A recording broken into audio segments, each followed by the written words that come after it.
ہجوم رسول اکرم صلی اللہ علیہ وآلہ وسلم کا مذاق اڑا رہا تھا۔ مسلمان خاموش تھے، وہ دل ہی دل میں اللہ کو یاد کر رہے تھے۔ انہوں نے اپنی تلواروں کے دستوں پہ ہاتھ رکھے ہوئے تھے۔ پھر نہ جانے کیا ہوا، رسول اکرم صلی اللہ علیہ وآلہ وسلم نے کیا داؤ کھیلا۔ ابن الاسیر کہتا ہے کہ آپ صلی اللہ علیہ وآلہ وسلم نے رکانہ کو اٹھا کر زمین پر پٹخ دیا۔ رکانہ زخمی شیر کی طرح اٹھا اور غرا کر آپ صلی اللہ علیہ وآلہ وسلم پر حملہ آور ہوا۔ آپ صلی اللہ علیہ وآلہ وسلم نے پھر وہی داؤ کھیلا اور اسے پٹخ دیا۔ وہ اٹھا تو آپ صلی اللہ علیہ وآلہ وسلم نے اسے تیسری بار پٹخا۔ بھاری بھرکم جسم 3 بار پٹخا گیا تو کشتی جاری رکھنے کے قابل نہ رہا۔ رکانہ سر جھکا کے اکھاڑے سے نکل گیا۔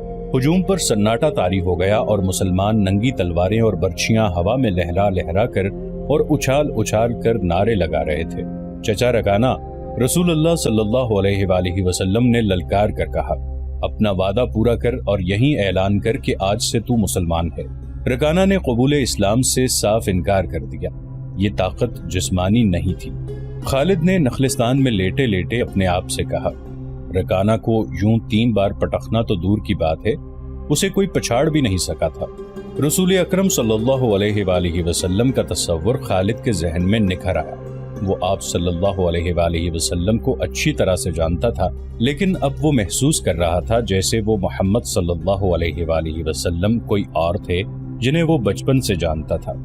اس کے بعد آپ صلی اللہ علیہ وآلہ وسلم نے جو رخ اختیار کیا تھا، اس میں خالد آپ صلی اللہ علیہ وآلہ وسلم کو نہیں پہچانتا تھا۔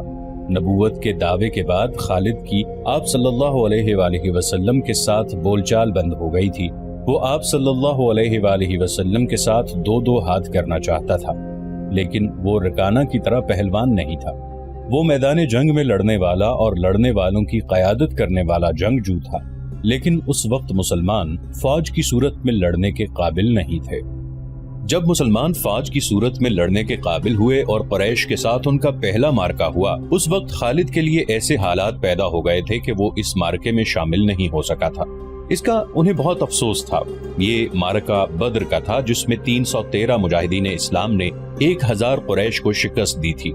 خالد دانت پیستا رہ گیا تھا، لیکن اس روز جب وہ اس نخلستان میں لیٹا ہوا تھا، اسے خیال آیا کہ 313 نے 1000 کو کس طرح سے شکست دے دی تھی۔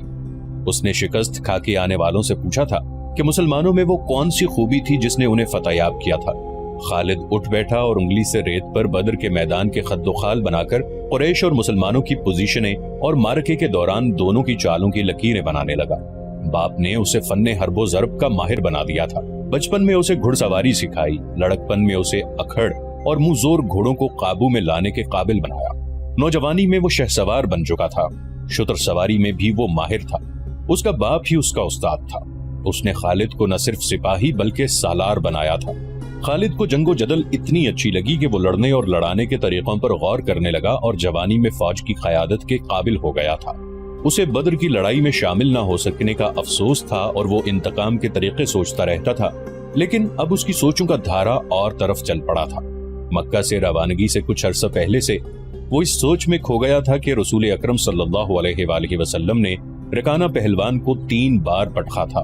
بدر میں آپ صلی اللہ علیہ وآلہ وسلم نے محض 313 مجاہدین سے 1000 کو شکست دی۔ یہ کوئی اور ہی قوت تھی، لیکن بدر کے مارکے کے بعد اس کے دل میں مسلمانوں کے خلاف انتقام کی آگ سلگ رہی تھی۔ مسلمان مارکہ بدر میں قریش کے بہت سے آدمیوں کو قیدی بنا کر لے گئے تھے۔ قریش کے سرداروں کے لیے تو یہ صدمہ تھا ہی، اس کا بہت برا اثر خالد نے قبول کیا تھا۔ اسے یاد تھا کہ جب بدر کا مارکہ لڑا جا رہا تھا اور مکہ میں کوئی خبر نہیں پہنچ رہی تھی کہ مارکے کا انجام کیا ہوا، مکہ کے لوگ بدر کی سمت دیکھتے رہے تھے کہ ادھر سے کوئی سوار دوڑا آئے گا اور فتح کی خبر سنائے گا۔ آخر ایک روز ایک شتر سوار آتا نظر آیا۔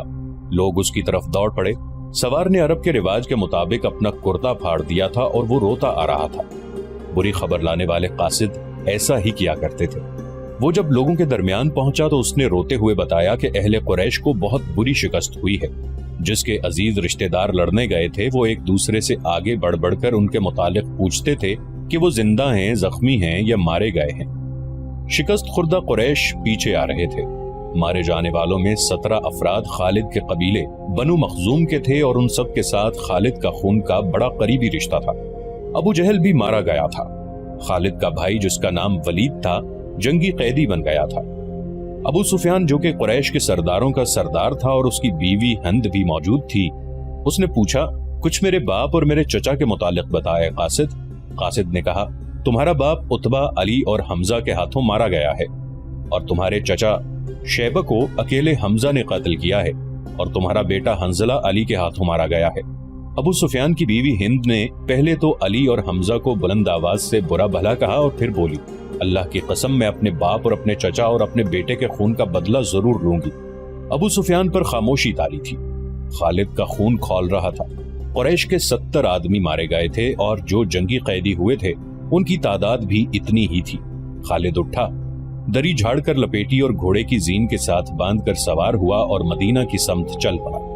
اس نے ذہن کو یادوں سے خالی کر دینا چاہا، لیکن اس کا ذہن مدینہ پہنچ جاتا جہاں رسول اللہ صلی اللہ علیہ وآلہ وسلم تھے اور جو تبلیغ اسلام کا مرکز بن گیا تھا۔ آپ صلی اللہ علیہ وسلم کا خیال آتے ہی اس کا ذہن پیچھے چلا جاتا اور اسے وہ منظر دکھاتا جس کے خالق حضور صلی اللہ علیہ وآلہ وسلم تھے۔ اس کے ذہن میں ہند کے الفاظ یاد آئے جو اس نے اپنے خامند ابو سفیان سے کہے تھے، میں اپنے باپ اور چچا کو بھول سکتی ہوں۔ ہند نے کہا تھا، کیا میں اپنے لخت جگر حنظلہ کو بھی بھول جاؤں؟ ماں اپنے بیٹے کو کیسے بھول سکتی ہے؟ اللہ کی قسم، میں محمد کو اپنے بیٹے کا خون معاف نہیں کروں گی۔ یہ لڑائی محمد نے کرائی ہے، میں حمزہ اور علی کو نہیں بخشوں گی۔ وہ میرے باپ، میرے چچا اور میرے بیٹے کے قاتل ہیں۔ میرے خون کو صرف میرے بیٹے کا قتل گرما رہا ہے۔ ابو سفیان نے کہا تھا، مجھ پر اپنے بیٹے کے خون کا انتقام فرض ہو گیا ہے۔ میں سب سے پہلے یہ کام کروں گا کہ محمد صلی اللہ علیہ وآلہ وسلم کے خلاف زبردست فوج تیار کر کے اسے آئندہ لڑنے کے قابل نہیں چھوڑوں گا۔ مشہور مورخ اور وقائع نگار واقدی لکھتا ہے کہ اگلے ہی روز ابو سفیان نے تمام سرداروں کو بلایا۔ ان میں زیادہ تعداد ان سرداروں کی تھی جو کسی نہ کسی وجہ سے جنگ بدر میں شریک نہیں ہو سکے تھے، اور ان میں سے ہر ایک کا کوئی نہ کوئی عزیز اس جنگ میں مارا گیا تھا۔ سب انتقام کا ارادہ لے کر اکٹھے ہوئے۔ کیا مجھے زیادہ باتیں کرنے کی ضرورت ہے؟ ابو سفیان نے کہا، میرا اپنا جوان بیٹا مارا گیا ہے، اگر میں انتقام نہیں لیتا تو مجھے جینے کا کوئی حق نہیں۔ سب ایک ہی بار بولنے لگے۔ وہ اس بات پر متفق تھے کہ مسلمانوں سے بدر کی شکست کا انتقام لیا جائے، لیکن آپ میں سے کوئی بھی اپنے گھر میں نہ بیٹھا رہے۔ خالد نے کہا، بدر میں ہم صرف اس لیے ذلت میں گھرے تھے کہ سردار گھروں میں بیٹھے رہے اور ان لوگوں کو لڑنے بھیج دیا جو قریش کی عظمت کو نہیں سمجھتے تھے۔ کیا میرے باپ کو بھی قریش کی عظمت کا خیال نہ تھا؟ خالد کے چچا زاد بھائی اکرمہ جو ابو جہل کا بیٹا تھا برہم ہوتے ہوئے کہا، کیا صفوان بن امیہ کے باپ کو بھی قریش کی عظمت کا خیال نہ تھا؟ تم کہاں تھے الولید کے بیٹے؟ ہم یہاں ایک دوسرے سے لڑنے کے لیے اکٹھے نہیں ہوئے، ابو سفیان نے کہا۔ خالد، تمہیں ایسی بات نہیں کہنی چاہیے تھی جس سے کوئی اپنی بے عزتی محسوس کرے۔ ہم میں سے کوئی بھی عزت والا نہیں رہا، خالد نے کہا۔ ہم سب اس وقت تک بے عزت رہیں گے جب تک ہم محمد صلی اللہ علیہ وسلم اور اس کے چیلوں کو ہمیشہ کے لیے ختم نہیں کر دیتے۔ مجھے اپنے گھوڑے کے سموں کی قسم، میرے خون کی گرمی نے میری آنکھیں جلا دی ہیں۔ ان آنکھوں کو مسلمانوں کا خون ٹھنڈا کر سکتا ہے۔ میں پھر کہوں گا کہ اب سردار آگے ہوں، اور میں جانتا ہوں کہ میں میدان جنگ میں کہاں ہوں گا، لیکن جنگ میں ہمارا جو سردار ہوگا میں اس کے حکم کا پابند رہوں گا، اور اگر میں سمجھوں گا کہ مجھے سردار نے ایسا حکم دیا ہے جو ہمیں نقصان دے گا تو میں ایسا حکم نہیں مانوں گا۔ سب نے متفقہ طور پر ابو سفیان کو اپنا سردار مقرر کیا۔ اس سے ایک روز پہلے اہل مکہ کا ایک قافلہ فلسطین سے مکہ واپس آیا تھا۔ یہ تجارتی قافلہ تھا۔ مکہ کے باشندوں خصوصاً قریش کے ہر خاندان نے اس تجارت میں حصہ ڈالا تھا۔ اس قافلے میں کم و بیش 1000 اونٹ تھے اور جو مال گیا تھا اس کی مالیت 50,000 دینار تھی۔ قافلے کا سردار ابو سفیان تھا جس نے 50,000 پر 50,000 دینار منافع کمایا تھا۔ قافلے سے واپسی کا راستہ مدینہ سے گزرتا تھا۔ مسلمانوں کو پتہ چل گیا، انہوں نے پورے قافلے کو گرفتار کرنے کا ارادہ کیا اور ایک مقام پر قافلے کو گھیرے میں لے لیا، لیکن وہ زمین ایسی تھی کہ ابو سفیان نے ایک ایک آدمی اور ایک ایک اونٹ کو زمین کے اونچے نیچے خدوخال سے فائدہ اٹھاتے ہوئے گھیرے سے نکال دیا تھا۔ خالد کا گھوڑا خرامہ خرامہ مدینہ کی طرف جا رہا تھا، مگر خالد کا ذہن پیچھے کو سفر کر رہا تھا۔ اسے اس وقت کا جب قریش انتقام کی سکیم بنانے کے لیے اکٹھے ہوئے تھے ایک ایک لفظ جو کسی نے کہا تھا سنائی دے رہا تھا۔ اگر تم نے مجھے اپنی سرداری دی ہے تو میرے ہر فیصلے کی پابندی تم پر لازم ہے، ابو سفیان نے کہا۔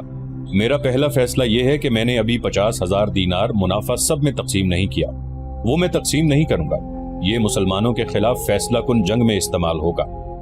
مجھے اور میرے خاندان کو یہ فیصلہ منظور ہے۔ سب سے پہلے خالد نے کہا، پھر منظور ہے، ایسا ہی کرو، منظور ہے کی آوازیں اٹھی۔ میرا دوسرا حکم یہ ہے، ابو سفیان نے کہا، کہ جنگ بدر میں ہمارے جو آدمی مارے گئے ہیں ان کے لواحقین آہوزاری کر رہے ہیں۔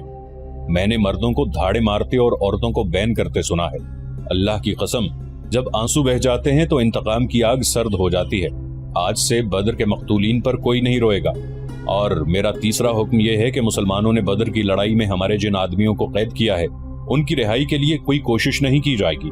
تم جانتے ہو کہ مسلمانوں نے قیدیوں کی رہائی کے لیے ان کے درجے مقرر کر دیے ہیں اور ان کا فدیہ 1000 سے 40 درہم مقرر کیا ہے۔ ہم مسلمانوں کو 1 درہم بھی نہیں دیں گے، یہ رقم ہمارے ہی خلاف استعمال ہوگی۔ خالد کو گھوڑے کی پیٹھ پہ بیٹھے اور مدینہ کی طرف جاتے ہوئے جب وہ لمحے یاد آ رہے تھے تو اس کی مٹھیاں بند ہو گئی۔ غصے کی لہر اس کے سارے وجود میں بھر گئی۔ وہ وقت بہت پیچھے رہ گیا تھا لیکن اب بھی اس کے اندر غصہ بیدار ہو گیا تھا۔ اسے غصہ اس بات پر آیا کہ اجلاس میں طے تھا کہ مسلمانوں کے پاس مکہ کا کوئی آدمی اپنے قیدی کو چھڑانے مدینہ نہیں جائے گا، لیکن ایک آدمی چوری چھپے مدینہ چلا جاتا اور اپنے عزیز رشتہ دار کو رہا کرا لیتا۔ ابو سفیان نے اپنا حکم واپس لے لیا۔ خالد کا اپنا ایک بھائی جس کا نام ولید تھا مسلمانوں کے پاس جنگی قیدی تھا۔ اگر اس وقت تک قریش اپنے بہت سے قیدی رہا نہ کرا لائے ہوتے تو خالد اپنے بھائی کی رہائی کے لیے کبھی نہ جاتا۔ اسے اپنے بھائیوں نے مجبور کیا کہ ولید کی رہائی کے لیے جائے۔ خالد کو یاد آ رہا تھا کہ وہ اپنے وقار کو ٹھیس پہنچانے پر آمادہ نہیں ہو رہا تھا، لیکن اسے خیال آیا تھا۔ خیال یہ تھا کہ رسول کریم صلی اللہ علیہ وسلم بھی اسی کے قبیلے سے تھے اور آپ صلی اللہ علیہ وآلہ وسلم کے پیروکار یعنی جو مسلمان ہو گئے تھے وہ بھی قریش اور اہل مکہ سے تھے۔ وہ آسمان سے تو نہیں اترے تھے، وہ اتنے جری اور دلیر تو نہیں تھے کہ 313 کی تعداد میں 1000 کو شکست دے سکتے۔ اب ان میں کیسی قوت آ گئی ہے کہ وہ ہمیں نیچا دکھا کر ہمارے آدمیوں کی قیمتیں مقرر کر رہے ہیں۔ انہیں ایک نظر دیکھوں گا، خالد نے سوچا تھا۔ محمد صلی اللہ علیہ وآلہ وسلم کو غور سے دیکھوں گا۔ اور وہ اپنے بھائی حشام کو ساتھ لے کر مدینہ چلا گیا تھا۔ اس نے اپنے ساتھ 4000 درہم باندھ لیے تھے۔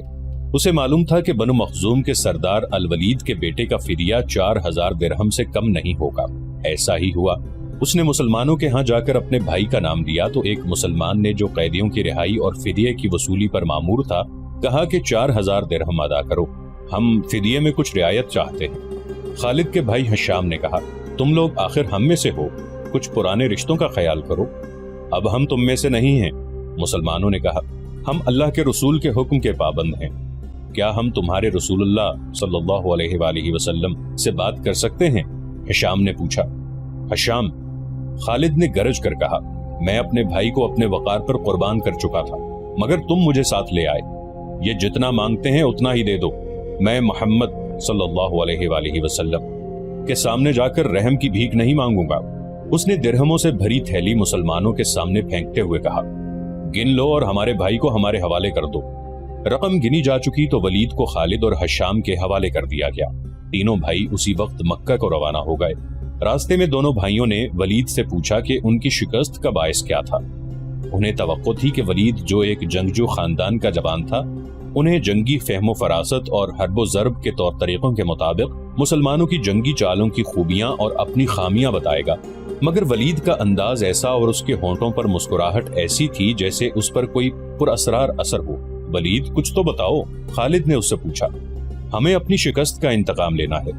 قریش کے تمام سردار اگلی جنگ میں شامل ہو رہے ہیں، ہمارے ارد گرد کے قبائل کو بھی ساتھ ملا رہے ہیں اور وہ مکہ میں جمع ہونا شروع ہو گئے ہیں۔ سارے عرب کو اکٹھا کر لو خالد، ولید نے کہا، تم مسلمانوں کو شکست نہیں دے سکو گے۔ میں نہیں بتا سکتا کہ محمد صلی اللہ علیہ وآلہ وسلم کے ہاتھ میں کوئی جادو ہے یا ان کا نیا عقیدہ سچا یا کیا بات ہے کہ میں نے ان کا قیدی ہوتے ہوئے بھی انہیں ناپسند نہیں کیا۔ پھر تم اپنے قبیلے کے غدار ہو، حشام نے کہا۔ غدار ہو یا تم پر ان کا جادو اثر کر گیا ہے۔ وہ یہودی پیشوا ٹھیک کہتا ہے کہ محمد صلی اللہ علیہ وآلہ وسلم کے پاس کوئی نیا عقیدہ اور نیا مذہب نہیں، اس کے ہاتھ میں کوئی جادو آ گیا ہے۔ جادو ہی تھا، ورنہ بدر میں قریش شکست کھانے والے نہیں تھے، خالد نے کہا۔ ولید جیسے ان کی باتیں سن ہی نہیں رہا تھا، اس کے ہونٹوں پر تبسم تھا